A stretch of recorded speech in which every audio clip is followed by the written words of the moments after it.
ہیں جو قیامت کے واقع ہونے کی ہیں کہ اب قیامت واقع ہو رہی ہے. تو یہ علامات کبریٰ 10 نشانیاں جو ہیں قیامت کی ان نشانیوں کو کہا جاتا ہے جو قیامت کے واقع ہونے کی دلیل اور نشانی ہیں. انہی کو علامات کبریٰ کہا جاتا ہے. پچھلے ہفتے ان علامات جو 10 ہیں ان کا تذکرہ ہوا تھا، لیکن اب قدر تفصیل کے ساتھ ان علامتوں اور نشانیوں میں سے سب سے پہلی نشانی جس کا تذکرہ ہم کر رہے ہیں طلوع شمس ہے. مغرب سے مغرب کی طرف سورج کا طلوع ہونا. حدیث واضح ہے. پچھلے ہفتے کا درس اگر تھوڑا سا ذہن نشی کیے ہوں گے ساتھی تو حدیث یاد ہوگی کہ نبی علیہ الصلوۃ والسلام نے ارشاد فرمایا لا تقوم الساعة حتى تطلع الشمس من مغربها. قیامت اس وقت تک قائم نہیں ہوگی جب تک کہ سورج مغرب سے طلوع نہ ہو جائے، اور جب سورج مغرب سے طلوع ہو جائے گا تو وآمن الناس كلهم اجمعون. دنیا کے جتنے کافر یہودی عیسائی سب کلمہ پڑھ کے مسلمان ہو جائیں گے، لیکن ان کا ایمان قابل قبول نہیں ہوگا.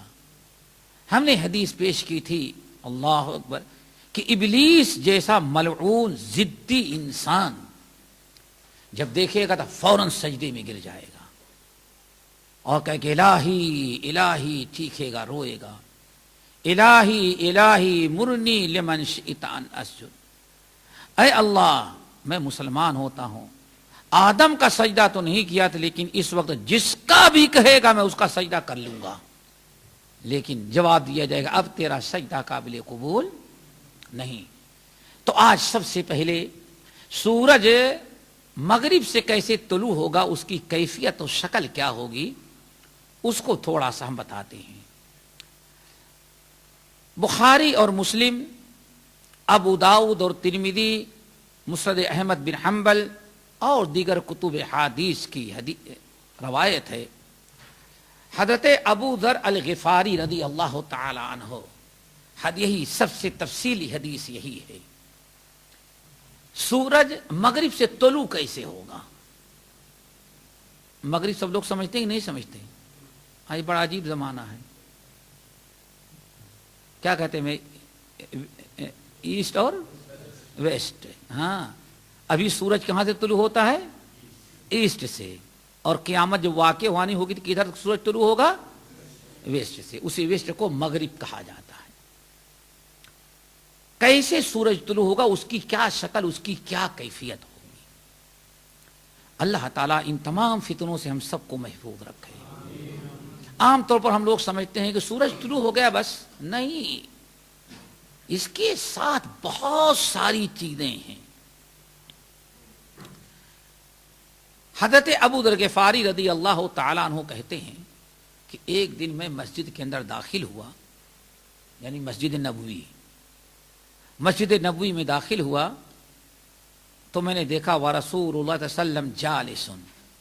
نبی علیہ الصلوۃ والسلام اپنے صحابہ کے ساتھ تشریف فرما ہے، صحابہ کے ساتھ بیٹھے ہوئے. بات چیت ہو رہی تھی، اتنے میں سورج غروب ہونے لگا. نبی علیہ السلام بہت ہی موقع اور محل سے گفتگو کیا کرتے تھے. جب آپ نے دیکھا کہ سورج غروب ہو رہا ہے تو اس وقت آپ نے ابو ذر سے پوچھا یا ابا ذر اتدری این تذهب هذه الشمس. اور بعض روایتوں میں آئے اپنے تمام صحابہ کرام کو خطاب کیا، اے ابو ذر کیا تم کو پتا ہے کہ یہ سورج کہاں جاتا ہے؟ ہم لوگ تو یہی سمجھتے ڈوب گیا، سورج غروب ہو گیا بس. اللہ رسول فرماتے تمہیں معلوم ہے کہ سورج کہاں جا رہا ہے، کہاں جاتا ہے ڈوبنے کے بعد؟ اور دوسری روایت کے مطابق آپ نے تمام صحابہ کرام سے پوچھا اتدرون این تذهب هذه الشمس. میرے ساتھیوں تم لوگ بتا سکتے ہو، تمہیں علم ہے کہ یہ سورج کہاں جاتا ہے؟ صحابہ کرام کا عام دستور تھا. اللہ تعالیٰ یہی ہم کو اور آپ کو بھی توفیق دے دے. آج ہم کسی عالم سے کوئی مسئلہ مجلس میں پوچھ لیا جائے تو عالم سے پہلے ہی لوگ نہیں ہم کو معلوم ہے مولانا صاحب. نہیں معلوم ہے, صحابہ کرام کو معلوم بھی رہتا تھا تو ادراہ ادب کیا کہتے, اللہ و رسولہ عالم, اللہ اس کے رسول ہی زیادہ. خاموش رہے. آپ نے جب دیکھا کہ سارے لوگ خاموش ہیں اور صحابہ کرام خاموش کیوں رہتے تھے, کیوں کہتے اللہ و رسولہ عالم, سوچتے تھے کہ جو چیز ہم کو معلوم ہے اگر کہہ دوں گا اللہ اس کے رسول کو زیادہ علم ہے تو ہو سکتا ہے اللہ کے رسول اس سلسلے کی اور باتیں بتا دے جو ہم کو معلوم نہیں ہے. فرمایا اللہ و رسول عالم.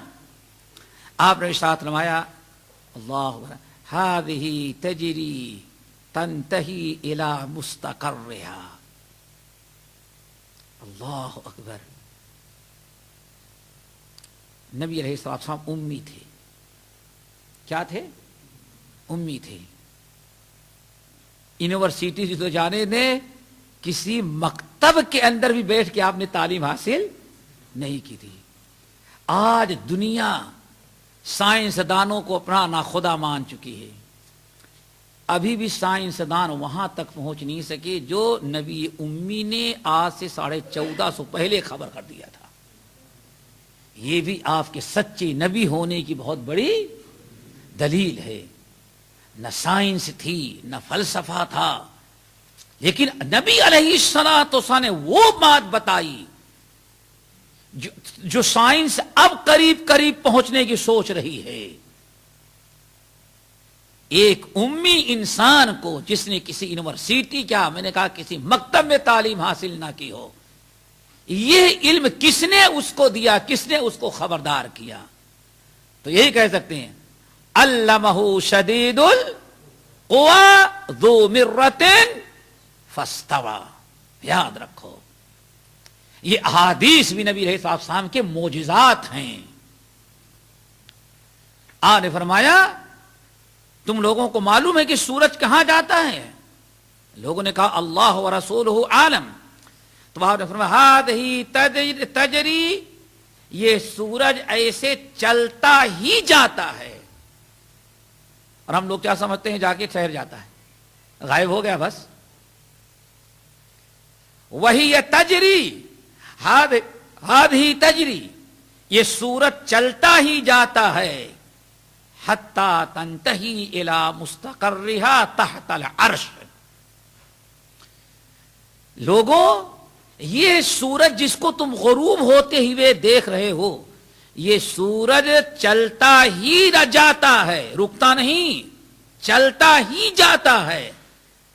حتی تنتہی الی مستقرہا, یہاں تک کہ اپنے ٹھہرنے کی جگہ یہ پہنچ جاتا ہے. اور یہ روزانہ کا دستور ہے, ایک دن کا نہیں. وہی تجری ہذہ تجری حتی تنتہی الی مستقرہا. یہ سورج جس کو تم غروب ہوتے ہوئے دیکھ رہے ہو, یہ سورج چلتا ہی رہتا ہے, چلتا ہی جاتا ہے, یہاں تک کہ چلتے چلتے کہاں پہنچ جاتا ہے؟ الی مستقرہا, اپنے ٹھہرنے کی جگہ. مستقر, مستقر کہتے ہیں ٹھہرنے کی جگہ کو, قرار پانے کی جگہ کو. یہاں تک کہ وہ اپنے ٹھہرنے کی جگہ پر پہنچ جاتا ہے تحت العرش, اور اس کے ٹھہرنے کی جگہ عرش کے نیچے ہے. اللہ اکبر. انسان کی پہنچ وہاں تک ابھی تک نہیں ہو سکی ہے.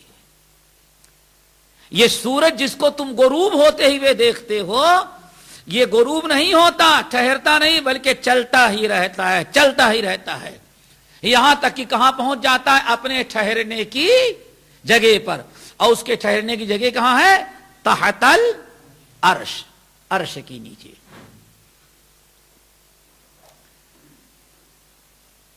مستقر, سورج کا مستقر, اور سورج کے ٹھہرنے کی جگہ عرش کے نیچے. اور ایک چیز اور بتائیں, آپ نے کیا فرمایا؟ سورج چلتا ہی رہتا ہے. اور آج لوگ کیا کہتے ہیں؟ زمین چلتی جاتی ہے اور سورج ٹھہرا رہتا ہے.